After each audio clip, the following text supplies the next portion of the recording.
Yeah. Good morning, everyone. Enjoyed Nancy Lawson's keynote. It sounded pretty incredible. So we're in for a treat. Now we're going to dive into invasive plant management. My name is Ashley Studholm. I'm with the Prince William Conservation Alliance. I'll be your moderator today. I'll be doing both online and present here.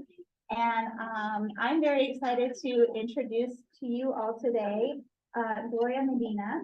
She has a degree in natural resource management from the University of Connecticut, and she's an ecologist from Fairfax County Park Authority and a volunteer coordinator for the Invasive Management Area Program. And we're going to do a deep dive into invasive species management. She'll do her whole presentation, and then we'll do a Q&A. I'll be monitoring some of your questions that come in virtually, so we'll kind of bounce back and forth between questions here and questions that come in there. So we are here for the hour, and I'll leave 10 or 15 minutes for Q&A. I'll give you a heads up when we're approaching that, just so you know that. So, Gloria, thank you so much for joining us today, and thank you all for being here. Yeah. Would it help if I close? Yes. Well, I'm Gloria Medina. I'm with the Fairfax County Park Authority, and I work with volunteers in our invasive plant management program. So I'm originally from Connecticut. That's where I got my degree. And then I moved down here 5 years ago to work with Park Authority. How about, can you guys tell me, are you all from this area? Are you all specifically from Prince William? No? Close. Close? Far. Oh, far away? Okay. Shenandoah. Okay. Volunteer. Okay. Anyone from Fairfax? Yeah, okay. Okay. So we're trying to get the door. Oh, in the block. I think it's locked.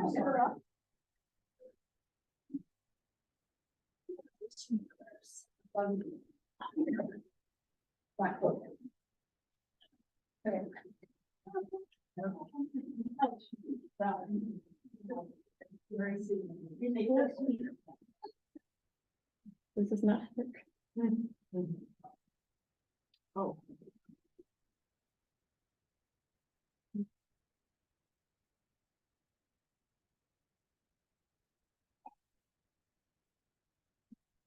No, it's okay. So just to tell you a little bit about our volunteer program, it's a community-based volunteer program. So all of our core volunteers, our long-term volunteers, they come to us and they express interest in removing invasive plants on park property, usually right behind their homes, where they notice a ton of vines or other invasive species that are encroaching on their property, and they want to know how we can help them. So what we do is we kind of train them on how to lead other volunteers to host public work days where students or other members of the community can join them to do these mass removals, or they can do Eagle Scout projects or work with corporate businesses that reach out to us for like a volunteer day instead of a work day.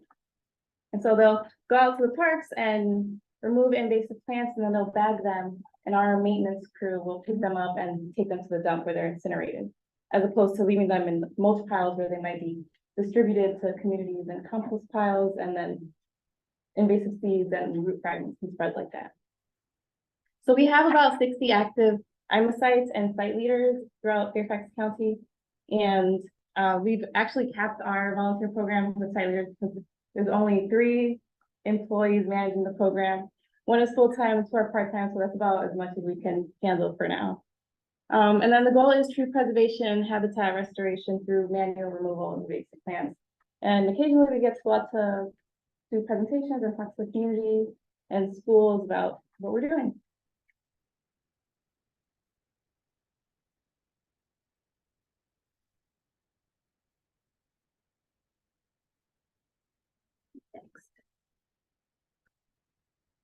Okay. So just a few before and after pictures of what our groups do.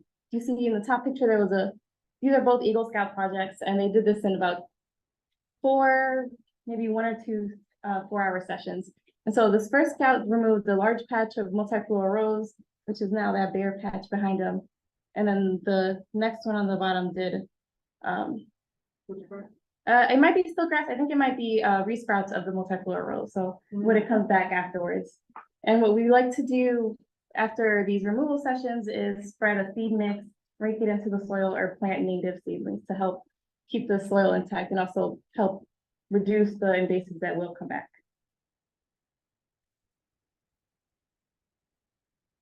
So what are invasive species? Is everyone here familiar with invasive species?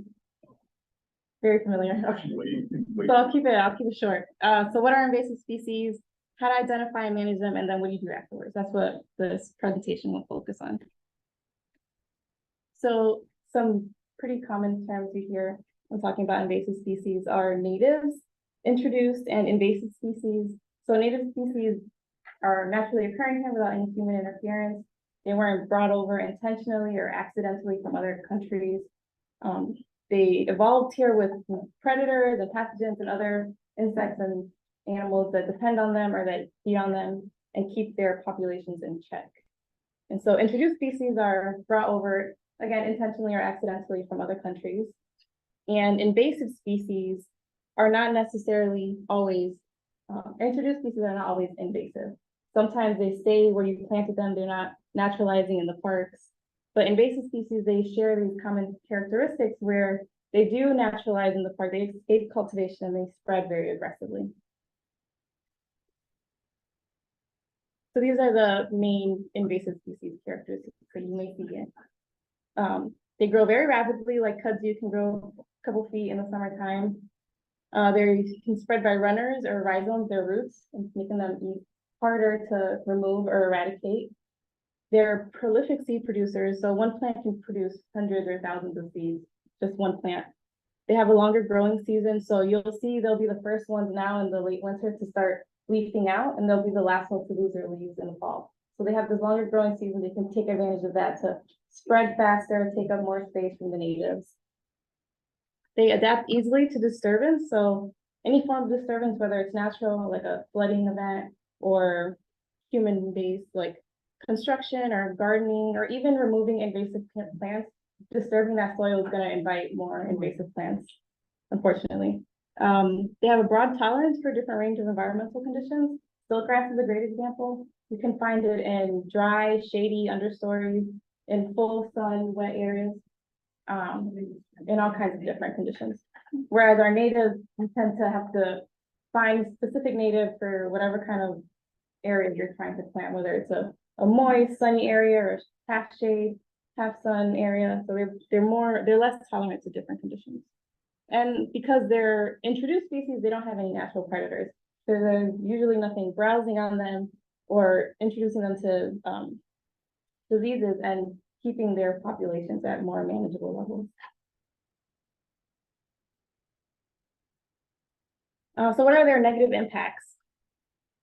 Because they grow so rapidly and they're prolific seed producers and everything else they do, they can create these monocultures where they're displacing natives and they're reducing the biodiversity, not just of the other plants, but also pollinators that depend on the native plants and any wildlife that depend on them for food or habitat.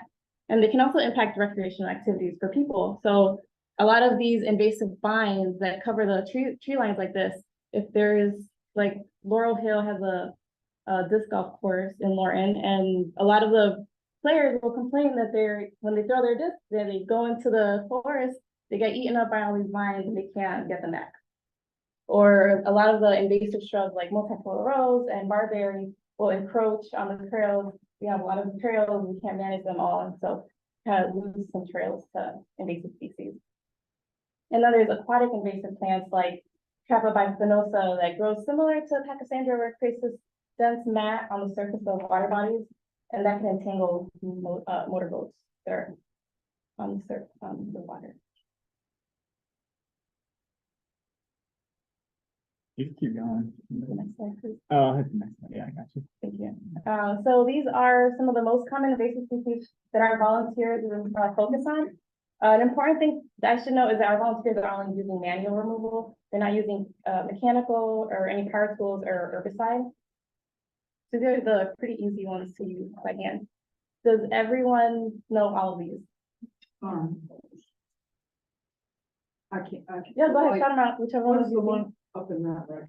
The top right is barbarian. That's part of it. Yep. And This purple berry. This one? This is porcelain berry. We keep the overall for us. Yeah, sure. So this is English ivy. This is mile a minute. This is bittersweet, the vine that swirls around plants and kills them. Garlic mustard right here. This is porcelain berry. Next to that is multiflora rose. Under that, the red berries, that's autumn olive. In the bottom corner is burning bush or winged euonymus. Right above that is silk grass, and then we have barberry. There's many more, but these are maybe the top ones we focus on.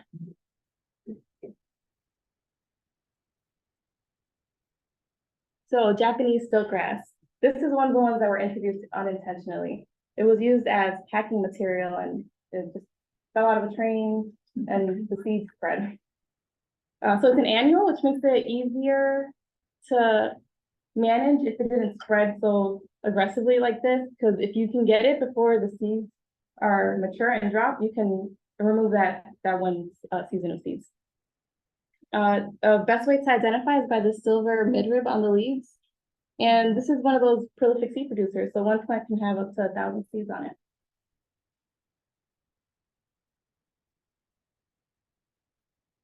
To manage it, if you have a dense understory covered like that, you need numbers.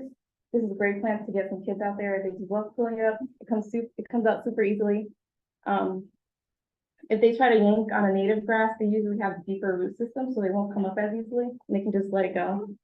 If you have the volunteer numbers, or if you yourself have a small area that you can manage, you can try to remove multiple growing seasons within one. If you start early in the summer, once it's tall enough, you can get that out of the way, and it will regrow from the seed bank, so you can get a second round out. If you can't manage, if you can't plan for 2 removal events in one summer season, what you can do is wait until right before the seeds drop or before they're produced and get them out then. If you don't want to do hand pulling, you can also mow them before the seeds are mature. And then if there are any seeds present, you want to stack them and put them with trash. Pachysandra is an evergreen ground cover vine. It grows by the roots. It does produce flowers and seeds, but we found that it most commonly spreads by the roots. And it does grow slowly, so this is a great plant to leave until the winter, where everything else has all the leaves have fallen. This one's easy to spot, and you just pull it up by the roots and bag it. So most of these invasive species were introduced intentionally either as ornamental, because they do look pleasing to the eye for some, or when they're maintained and landscaped, and also for like Pachysandra, for example, and periwinkle were both used as erosion control plants, because they do produce really big root systems, and so they can hold the soil in place. But there are native alternatives that you can get. And then this is periwinkle or vinca. It's another evergreen dense monoculture vine that you can focus on in the wintertime when everything else has dropped its leaves. And it does spread by the root system, so this is another one that you want to bag all parts of the plants when you move them. Yellow archangel is becoming a popular ornamental plant for landscaping. We see it escaping people's backyards and into the parks a lot. Our volunteers say that it's not hard to pull up, so you can pull it up by the roots, but you will have to go back for any resprouts and any new plants that grow from the seed bank.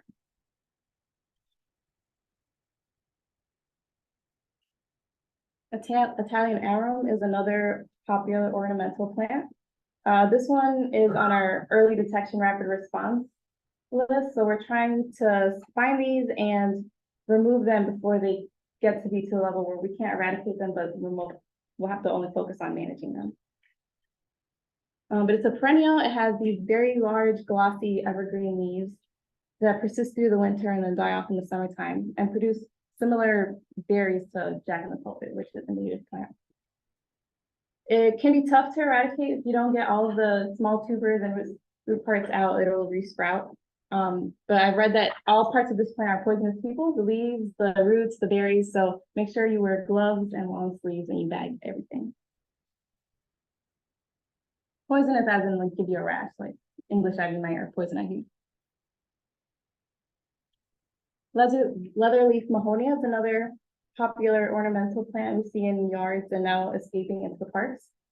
It's an evergreen shrub. It looks very similar to holly, but it's actually in the berberis family, which is what the Japanese barberry plant is in. Did you have a question? It has yellow flowers and that produce berries that ripen to a dark blue or purple color.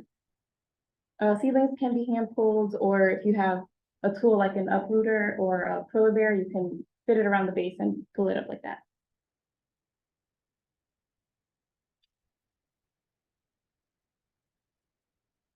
We have many invasive viburnums, but I'll just go into detail for one of them really. This is linden viburnum. They all have opposite leaves. Linden viburnum has pubescent leaves. If you rub the leaves, they feel hairy. And they also have, if you notice, the base of the leaf has two glands on the other side, so that's something else that you can look for to be more confident in your ID. It's a deciduous, multi-stemmed shrub. It can grow up to 15 feet and produces red berries. You can pull up the seedlings and cut repeated cutting over the years, or pull up the root system for the entire plant.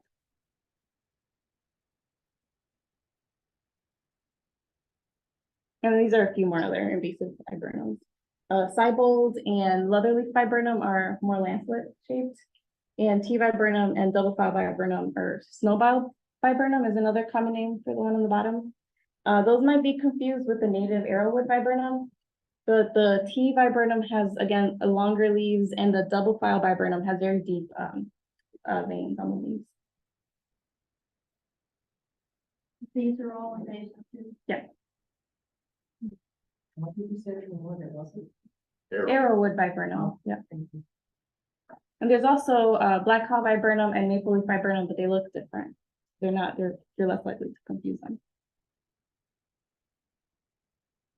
This is bush honeysuckle, another multi-stemmed deciduous shrub, but it has very light bark with those deep dark striations on it, so that can help you identify them even now in the wintertime when there aren't any leaves. They do have two opposite smooth leaves and white fragrant flowers and very copious red berries, which makes them, again, popular ornamental plants. If you're not sure which you're cutting, you can always find a small wooden stem and cut it. And the cross section, the center will be hollow. And that's how you know you have an invasive honeysuckle bush. This one has a pretty shallow root system. So as long as the base isn't too thick, you can usually pull it out with a weed wrench or just cut it back and do repeated cuttings over time. Multiflora rose is another popular ornamental plant, but it's also been used as a natural fencing because it has so many thorns. There's a native rose in Virginia, and the best way to tell the difference, even now in the winter where there are some leaves still hanging on, is if you look at the base of each leaf, there's a stipule. The invasive one has that fringy, hairy stipule, and the native will have two solid wings on the sides. But this one is a bush, but it can also act as a trailing vine. If it's growing next to a tree, the branches can grow up and entangle in the tree branches.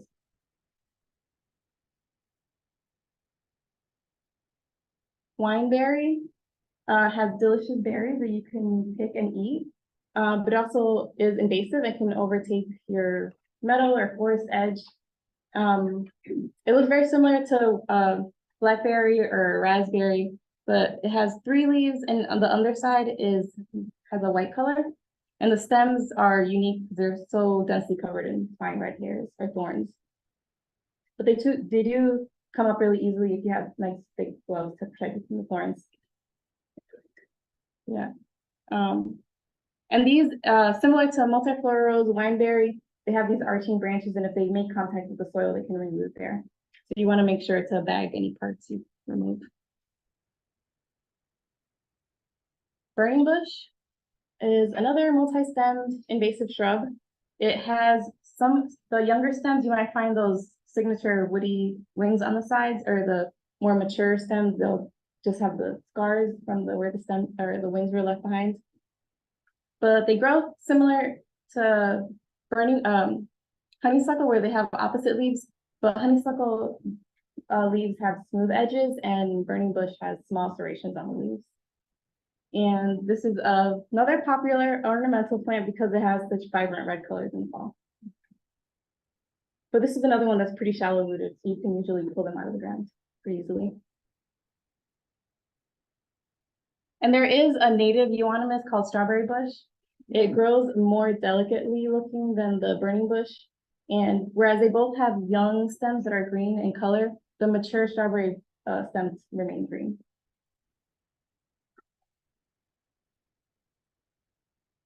This is Japanese barberry, another arching invasive shrub. It has closely growing leaves to the stems. They're not, they don't look very similar to multiflorals. They turn this burgundy color in the fall. And they have very sharp, straight thorns on the stems and red berries that can hang on through the winter. And this has actually been linked to higher cases of Lyme disease in areas because the mice that carry the ticks that are vectors of the Lyme disease are using it as habitat. And where there are dense patches of barberry, you're most likely to find a tick and get Lyme disease. This is also another plant that's commonly used as a natural fence because of those thick thorns. And an interesting fact about it is if you pull it out of the ground, the roots are bright yellow. English ivy.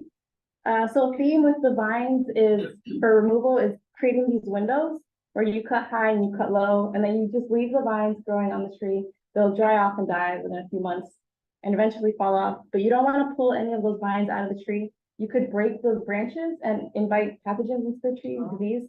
But you might also break a branch or the vines and then come down on you and you can get hurt. So just leave them. They won't look very good for a while, but eventually they'll come off and the tree will have a better chance of surviving.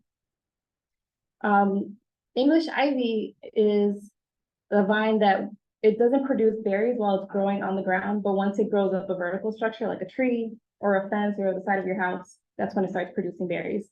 And it has two different leaf types. So the bottom corner has the juvenile leaves. They look kind of like maple leaves. And then the top corner has the mature leaves, and those are the ones that you'll see producing the berries. Another evergreen, so you can leave it the rest of the year and just focus on it in the winter. So that's easier to spot. And sometimes easier to get to when there are other invasives growing around it.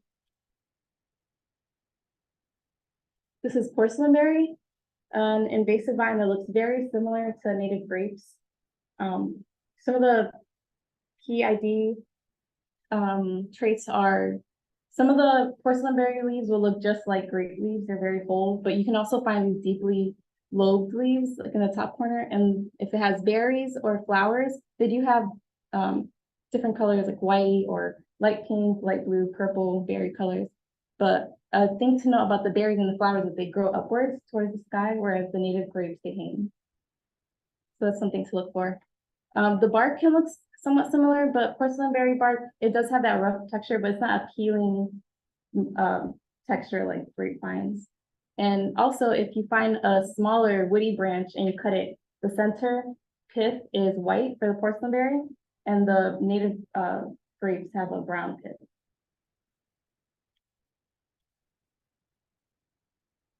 So when it comes to invasive species, it doesn't really matter what kind it is, if it's a grass or a vine or a shrub, there is going to be a seed bank if the plant's been there for many years. So even if you get the whole root system out, you're going to have to come back here for a couple of years to get that any resprouts from the seed bank. But don't let that discourage you. You keep at it, you can get them. Bittersweet is one of the vines that twirls around, wraps around trees and strangles them over time. Whereas porcelainberry kind of grows over the tops of them and shades them out and adds extra weight they can't support. This one will girdle them over the years, and there is a native bittersweet that's more commonly found in the coastal areas of Virginia. But if you're ever down there and you're not sure what you're working on, the best things to look for are the berries or the flowers. The berries in the invasive bittersweet have those yellow shells around them. And the native one has an orange or reddish shell, so you won't see any of that yellow color. Also, the flowers of the invasive bittersweet grows along the stems, whereas the native one only grows at the ends of the stems. And just like the other vines, just create that window and leave the vine on the tree. If you can get the roots out, get the roots out. They're bright orange. Otherwise, you can come back and do repeated cutting. Milo-minute is an annual vine, so if you can get it before the seeds drop or the berries ripen, you can help reduce the seed load and over time deplete the seed bank. It is covered in very fine thorns, so you want to make sure you wear gloves and long sleeves, but otherwise it's not deeply rooted at all. It comes up really easily. You can almost roll it off of shrubs or wherever it's growing. And it has those equilateral triangular leaves, and it also has circular leaves growing that the stems grow through. It's something you can look for. And this one was actually an invasive species where a biological control was brought over, a native weevil to Asia where the Milo-minute is native to. And it won't eradicate the species, but you'll see it's not spreading as rapidly in the parks. It's not spreading, so they're kind of staying where they are. But if you ever notice Milo-minute leaves covered in little holes, look more closely and you might see the weevils. They're pretty small, but you can see them with your eyes. So these are the tools that our volunteers use. They're pretty standard garden tools. We have loppers or small clippers, folding saws that they can use to cut down shrubs or really thick vines. We give them cotton or rubber gloves, depending on if they're working on like stiltgrass or garlic mustard or English ivy. And then we have thick leather gloves for when they're working on thorny bushes. And then that tool there is the weed wrench or uprooter or puller bear are different brand names. And that's what they like to use to uproot small shrubs or small trees. There's a clamp mechanism at the base that you fit around the base of a shrub, and then you just use that long lever, lean it back, and it uproots them. And then if you are working on your own property, it's called root uprooter. Yeah, that's the one that we purchased. And they come in different sizes. You can get a large one, medium, or a pretty small one. They're kind of heavy, but they're very useful and very popular amongst the volunteers. And then if you're working on your own property, you can use power tools. You can use a chainsaw to cut through shrubs faster, or a mower to mow down stiltgrass before it seeds.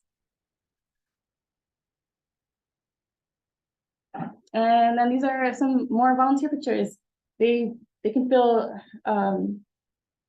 3 to 20 bags. Sometimes we can have a really large group, they'll fill up to 100 bags. And then our area staff just have to go around and pick them up and take them to a dumpster.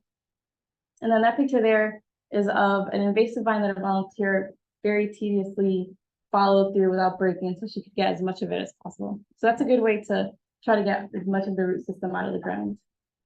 Well, can I ask one quick question? So these are then gonna get incinerated? Yes. So if we live on a farm and have our own bird piles, Yes. is it safe to put them in our own bird piles? Yes. Okay. Now, nothing toxic in the area like that, or. As long as it's not poison ivy, it should be. I didn't know you know.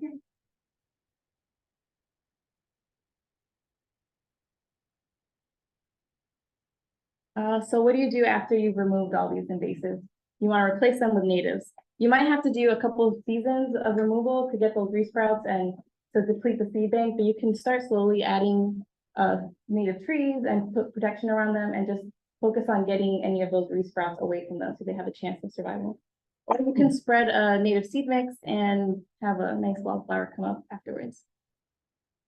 So we get our plants from Earth Sangha Native Wild Plant Nursery, and they're very local, eco-type. They get all their seed sources from Fairfax County Parks. So we can trust that the seedlings that we're getting from them are already from our parks. But we also get plants from Northern Virginia Soil and Water Conservation District, Fairfax Relief, and we also get donations from Virginia Department of Forestry. And we buy our seed mixes from Ernst, if you're looking for a seed source. They have like pre-made mixes for shady or roadside or full sun meadows. You can also create your own. Ernst? It's a website called Ernst, ENRST or ERNST.com.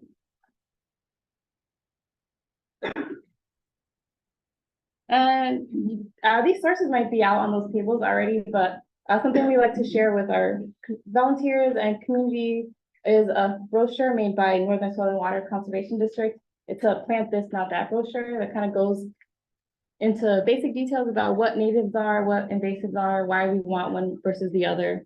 And then on the other side, it actually recommends native species alternatives to the introduced invasive that you might have on your property.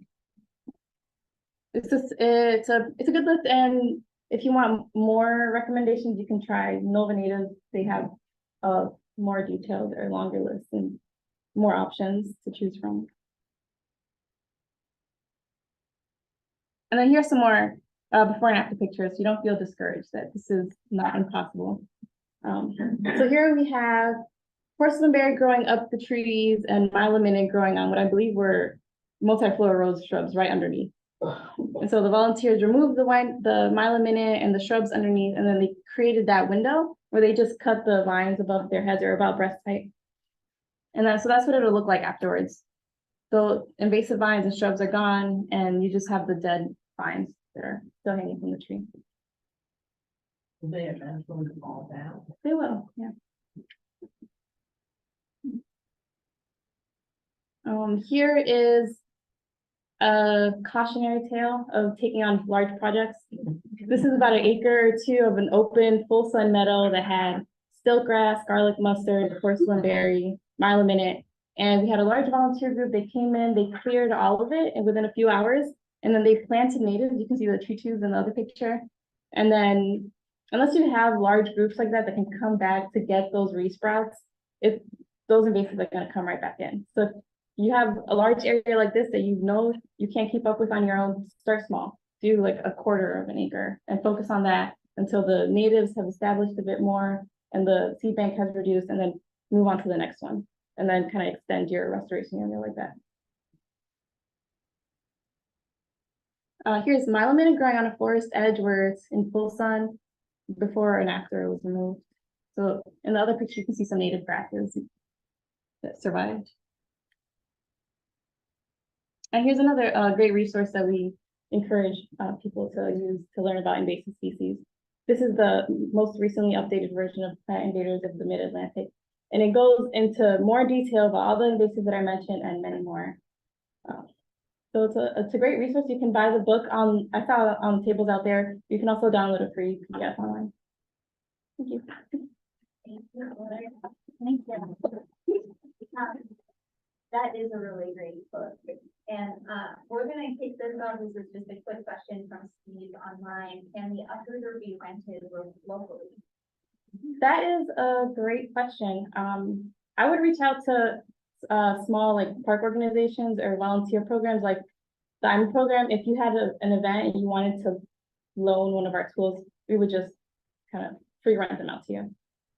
We can set them outside of our supply cage and you just pick them up and drop them off when you're done with them. It's something we've done before. Any other questions here? I have one. The invasive management area program. You said you provide training? Yeah, so for the site leaders, we meet with them out on the site, whatever part that they chose to kind of adopt, we'll meet with them, walk the area, and kind of help them narrow in on where to focus on. Because again, the parks are pretty big unless it's a really small pocket park. So we'll try to get them to focus on one invasive species or one area, teach them the identification skills and removal efforts and how to manage other volunteer groups. And then we'll just kind of let them set their own schedule. So they go out whenever they want. So that's only in Fairfax County, or? That's just where I work at, Fairfax County. I think Arlington County has a similar program.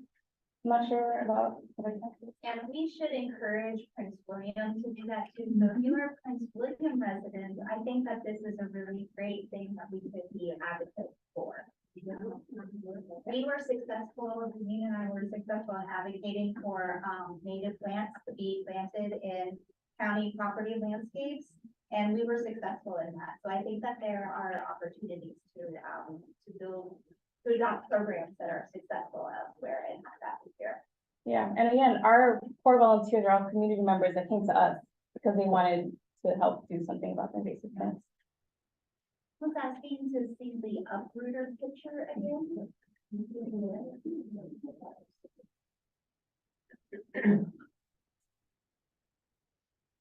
And, Gloria, when someone asks a question here, can you repeat that so that people are just going to hear it too? Yes, yeah. So here's the uprooter. That's one brand. I think they come in white. Actually, there's an uprooter, pillar bear, and weed wrench, which may or may not be discontinued. It's available on Amazon Okay, there you go. in all three sizes. Thank you. So it's available on Amazon in different sizes. There's a large, a medium, and a small, about 1-2 foot tool. So you have a lot of different reasons. Yeah.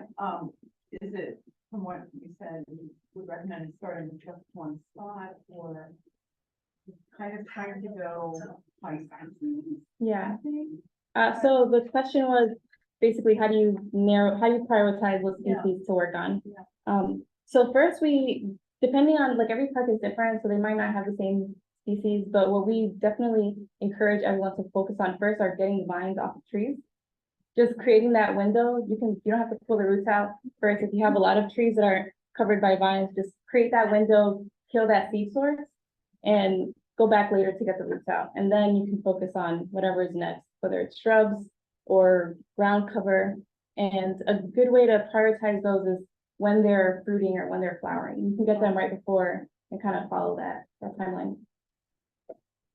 Do you ever use tarps to cover an area after you've removed to kill the sprouts? And We have not used tarps to cover areas after we've removed invasives. We do use tarps just to pile the debris that's been removed off, and then sometimes we can get a dumpster from solid waste, and the volunteers will take the tarp, load that into the dumpster, and then solid waste will take the whole dumpster instead of doing individual bags.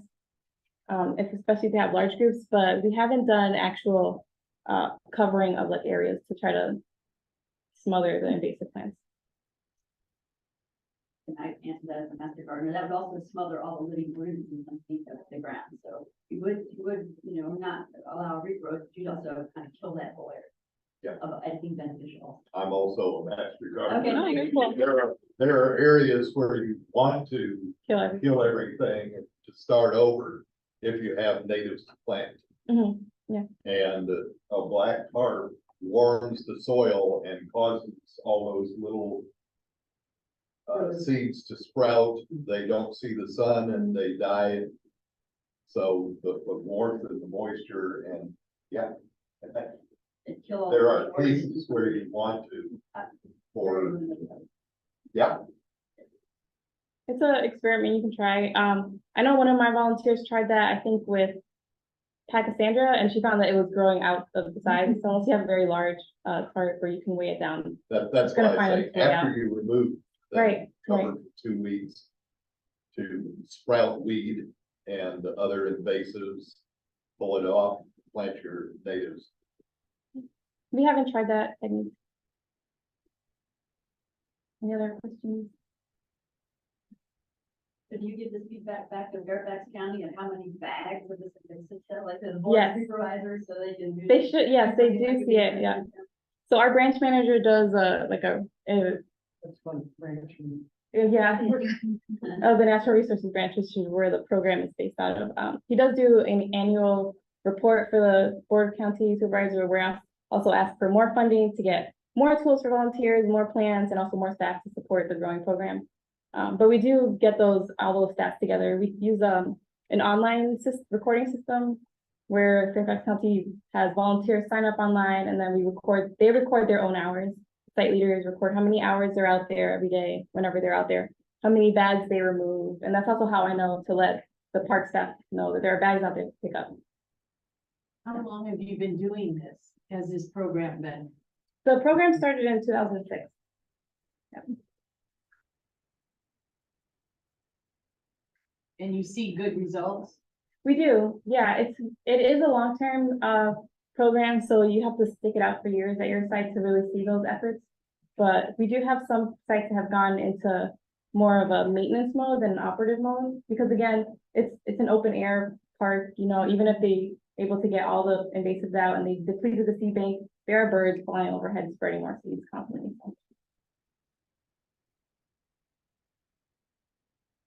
So we do have at least, one park where the site leader started one park, got it into that maintenance mode, where she just has to go back maybe once or twice a year to get new leaf sprouts. But she also started a new park to kind of get more parks like that. So there are small parks where you can kind of make a difference. Watermelon, how do you get rid of? How do you get rid of olive olive? If you can, well, you can pull up the seedlings if they're small enough, or you can use the uprooter to get large shrubs out, or you can do repeated cutting. Just cut it, it'll resprout, and then just keep cutting it back until the roots are dead. If you are on your own property or you have permission from the property owner, you can use herbicide. So you just cut it and then apply the herbicide almost immediately to the cut stump, and that should kill it. You might have to go back if it's growing really aggressively and resprouts if it's a big one, but you see pretty good results with that.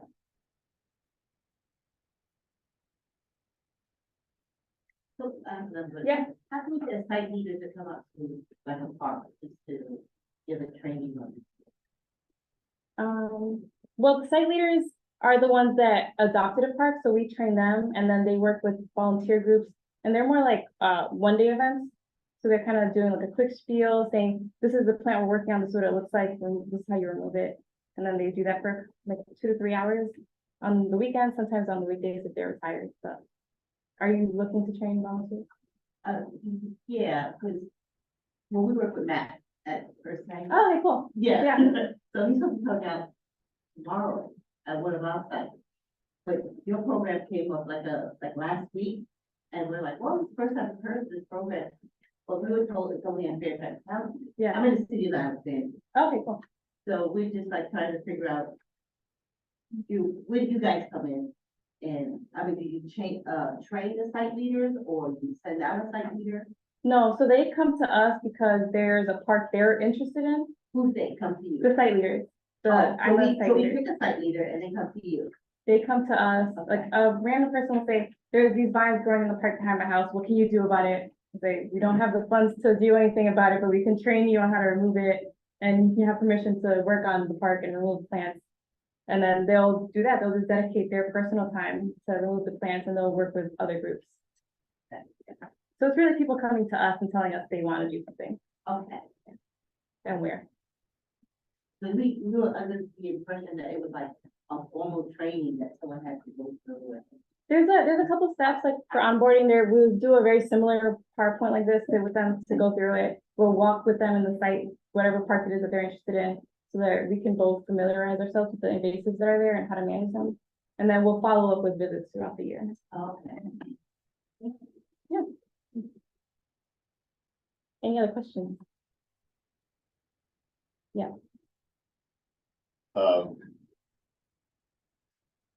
Buffer areas around the streams. I have a problem with a riparian buffer area where apparently the Corps of Engineers many years ago planted the Japanese honeysuckle to control erosion. Yeah.